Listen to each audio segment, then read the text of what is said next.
بسم الله بابونان والتسفانان منفس قدوس قداسينان حدا أملاخنا أمين قدما نباب كابتن بيت إرمياس كم معرف عسرتو حدا كفقدي عسرتو شمونته نإرمياس كقتلوا وديت كم زقبرولو صلاتي كتفوني وديت كم زفحاسو لي اجزابهير أفلتني أنا قنا خمتنا محردي زوس دو حلال جنشل نبوركو نساتم سمو خيذكر نتاقم مسفريا نتفايا ካብ ሃገር ህያዋን ድማ ንመንቁሳ ኢሎም ውዲት ከም ዝደበቁ ለይ ኣይፈለጥኩን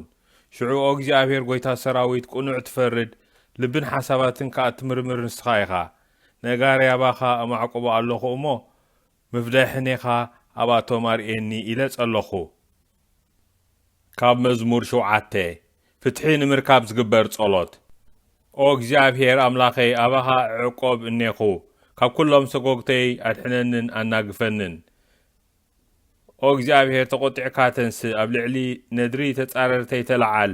ንረድኤተይ ንቓሕ ፍትሕኻ ኣውፅኣለይ ስለዚ ንኩሎም ህዝብታት ኣባኻ ኣክቦም ኣብ ልዕሊ ኩሎም ከዓ ክብርኻ ይንገስ ኦ እግዚአብሔር ንህዝብታት ክትፈርዶም ንስኻ ኢኻ ስለዚ ኦ እግዚአብሔር ጽድቅን ጻድቕን ንጹህን ምዃነይ ትፈልጥ ኢኻ እሞ ፍረደለይ ሓሳብን ድላይን ትምርምር ጻድቕ ኣምላኽ ኢኻ እሞ ንኽፍኣት ሓጢኣት ኣጥፍኣዮ ንጻድቕ ግና ዓስቡ ሃቦ ዋልታይ ኣምላኽ እዩ ንሱ ንቁኑዕ ልቢ የድሕኖም እዩ ኣምላኽ ቁኑዕ ፈራዲ እዩ ንኽፍኣት ከዓ ካብ ኩሉ መዓልቲ ይኹንኖም ንሳቶም ነቲ ዘይተመልሱ ሰይፊ ስሕል ቀስቱ ከዓ ይግትር እንሆ ንእከይ ግብሪ ይህንጠዩ ሕሰም ጠኒሶም ሕሰም ይወልዱ ነቲ ንኻልኦት ኣዕሚቆም ዝኹዓትዎ ጉድጓድ ባዕላቶም ይኣትውዎ ስለዚ ብገዛእ ክፍኣቶም ተቆጽዑ ዓመፃውን ኣብ ርእሶም ወረደ እግዚአብሔር ቁኑዕ ስለ ዝኾነ ከመስግኖ እየ ንልዑል እግዚአብሔር ከዓ ክዝምረሉ እየ ናይ ሎም ወንጌል ካብ ወንጌል ዮሐንስ ካብ ምዕራፍ 7 ካብ ፍቕዲ 4 ካብቶም ህዝቢ ነዚ ዘረባ እዚ ሰሚዖም እዚ ብሓቂ እቲ ነቢ እዩ በሉ ካልኦት ከዓ ክርስቶስ እዩ በሉ ገሊኦም ግና ክርስቶስ ካብ ገሊላ ድዩ ዝመጽእ ክርስቶስ ካብ ዘርኢ ዳዊት ካብታ ዳዊት ዝነበረላ ዓዲ ካብ ቤተልሔም ከም ዝመጽእ ጽሑፍዶ ኣይነግርን እዩ በሉ ስለዚ ኣብቶም ህዝቢ ከዓ ብኡ ምኽንያት ምፍልል ኣይኮነ ገሊኣቶም ክሕዝዎ ደለዩ ኢዱ ዝለዓለሉ ግና ሓደ እኳ ኣይነበረን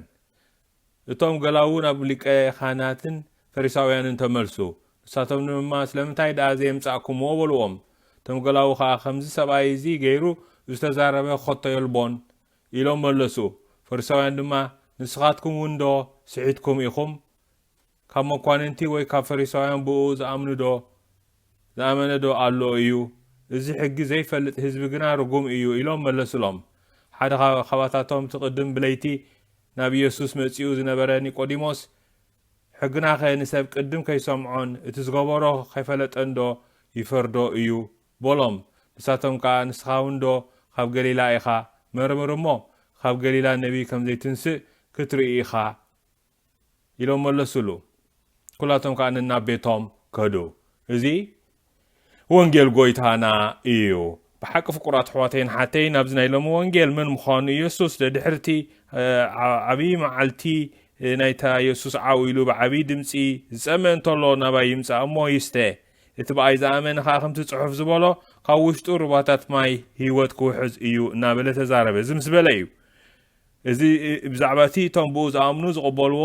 መንፈስ ቅዱስ እዩ ዝተዛረበ ምክንያቱ ኢየሱስ ገና ስለዘይከበረ መንፈስ ቅዱስ ኣይወረደን ነበረ ይብል ፍቁራት ኣሕዋተይን ሓተይን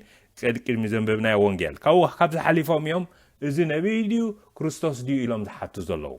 ነቢ ክኸውን ይኽእል ክርስቶስ ክኸውን ይኽእል ኢሎም ኣብኡ እቶም ህዝቢ ኣብ ንሓድሕዶም ናብ ክልተ ከም ተኸፋፈሉ ምፍልል ኣይኮነ ይብል ፍቁራት ኣሕዋተይን ሓተይን ወንጌል ነቢ ዶ ካብ ገሊላ ይመጽእ እዩ ገሊላ ርሑቕ ዓዲ እዩ ምስቲ ኢየሩሳሌም ከተረኣዮ ከለኻ እቲ ማእኸላይ ከተማ ቤተ መቅደስ ዓብዪ ንጉስ ዳዊት ዘለዋ እያ ስለዚ ካብዚ ገሊላ ዝበሃል ርሑቕ ክፍሊ ሃገር ናይቲ ሃገረ እስራኤል ካብኡ ነቢ ዶ ክመጽእ ይኽእል እዩ ካብኡ ዶ ክርስቶስ ክመጽእ ይኽእል እዩ ይትሕቶ ክርስቶስ ካብ ዘርኢ ዳዊት ካብታ ዳዊት ዝነበረላ ዓዲ ካብ ቤተልሔም ከም ዝመጽእ ጽሑፍ ዶ ኣይነግርን እዩ በሉ ስለዚ ኣማን ብኣማን ትሕቶ ናይ ዓዲ ይኸውን ካበይ ናይ ዓዲ ናይ ዓቢ ዓዲ ዓቢ ሰብ ክወልድ ዝኽእል ይኾኖም ነቶም ፈሪሳውያን ፍቁራት ኣሕዋተይን ሓተይን ሓድሕዶም እውን ስለምንታይ ዘምጻኹምዎ ይብሉ ምክንያቱ ድሮ ይከራኸርዎ እዮም ዘለዉ ናብቲ ስቅያቱን ሞቱን መስቀሉን ሞቱን ናብኡ ገጽና ኢና እንኸይድ ዘለና ኣብዚ ክፋል ናይ ዝዓቢ ጾም ፍቁራት ኣሕዋተይን ሓተይን ሓራይ ሓደ ኸባታቶም ይብል ዝተንከፈን ኒቆዲሞስ ሕግና ንሰብ ቅድም ከይሰምዖን እቲ ዝገበሮ ከየፍለጠን ዶ ይፈርዶ እዩ ስለዚ ነቲ ክሱስ ዘሎ ክንነግሮ ክንዛረቦ ክንሰምዖ ካኻው ሕግና ይሓትት እዩ ዝብል ዘሎ ኣማን ብኣማን ፍትሒ ንኸተውፅእ ፍቁራት ኣሕዋተይን ሓተይን ኣብ ኩሉ ሕብረተሰባት ክሳዕሎም ዝስራሓሉ ነቲ ተኸሲሱ ዘሎ ትሰምዖ ሕጊ ከምኡ ይሓትት ነቲ ሕቶታት መልሲ ክህብ ብዛዕባ ገዛ ርእሱ ትኽሱስ ይሕተት እንተኾነ ኣብቲ ግፍዒ ኣብ ዘለዎ እቲ ክሱስ ኣይስማዕን ፍቁራት ኣሕዋተይን ሓተይን ብኸምኡ ይዕመፅ ኣብ ጸልማት ኣብቲ ኣብ ስቕታ ይዕመፅ በዚ ምክንያት እዚ ካ ትዘንብብናዮ መዝሙር ተዳሪእኹሞ ብዛዕባ ፍትሒ እግዚኣብሔር ኣምላኽ ይዛረቡ ኣምላኽ ፍትሐይ ኩን ንስኻ መዕቆብየይ ኩነኒ ክብል እንከሎ ፍትሒ ምእንቲ ክትረክብ ዝግበር ጸሎት ይብል እቲ መዝሙር እቲ ቀዳማይ ንባብ ናይ ነቢ ኤርምያስ ዘንበብናዮ እውን ንዓይ እውን ከጥፍኡኒ ከምዚ መደብ ከም ዘለዎም እግዚኣብሔር ኣፍለጠኒ ጸላተይ ከጥፍኡኒ መደብ ከም ዘለዎም ይብል ፍቁራት ኣሕዋተይን ሓተይን ንሕና እውን ኣብዚ እዋን ብዛዕባ ፍትሒ ክንሓስብ ንኽእል ፍቁራት ኣሕዋተይን ሓተይን ፍትሒ መዓስ እዩ ዝጠፍእ ኣብቲ ስቕታን ኣብ ጸልማትን እዩ ዝጠፍእ ግፍዒ ኣብ ስቕታን ኣብ ጸልማትን ይውለድ ኣብዚ ንሪኦ ዘለና እቲ ኒቆዲሞስ ብለይቲ ዝመጽእ ዝነበረ ይብል ቅድም ብለይቲ ናብ ኢየሱስ መጺኡ ዝነበረ ኒቆዲሞስ ክልቲኡ እቲ ለይቲ ዝብል ዘሎ ኣስተውዒለሉ ፍቁራት ኣሕዋተይን ሓተይን ለይቲ ኣብ ለይቲ እዩ እቲ ምስጢር ኩሉ ዘሎ ኣብቲ ጸልማት ስለዚ ኒቆዲሞስ ሕኒ ክወዲዩ ንክርስቶስ ምኽታል ኣይንፈልጥን ኣብ ሳልሳይ ምዕራፍ እውን ኣሎ ብለይቲ መጺኡ ብሕቡእ እዩ ንክርስቶስ ዝኽተሎ ዝነበረ ካልኣይ ግዜ ኣበይ ንሪኦ እዚ ኒቆዲሞስ እዚ ኣብቲ መጨረሻ ከዓ ንረኽቦ ኣብቲ እግሪ መስቀል ካብቲ መስቀል ምስ ኣውረድዎ ከዓ ክቐብሮ እንከሎ ኣብ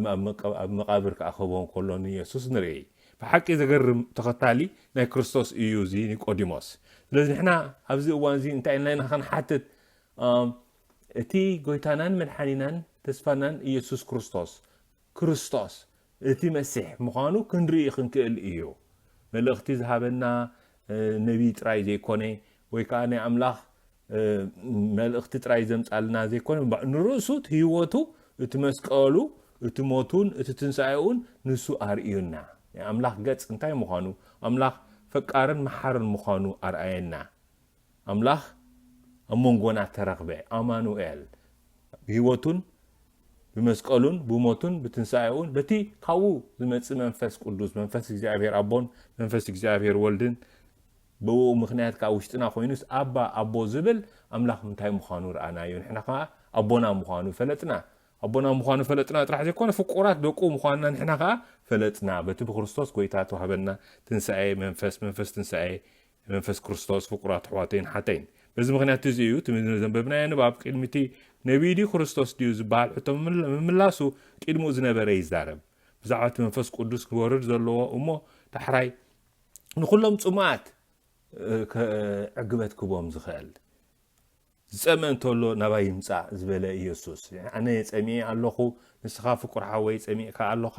ንስኺ ፍቅር ተሓፍተይ ጸሚእካ ኣለኺ እንታይ ኢና ንጸምእ ዘሎና ፍቕሪ ንጸምእ ኣሎና ፍትሒ ንጸምእ ኣሎና ተስፋ ንጸምእ ኣሎና ሰላም ንጸምእ ኣሎና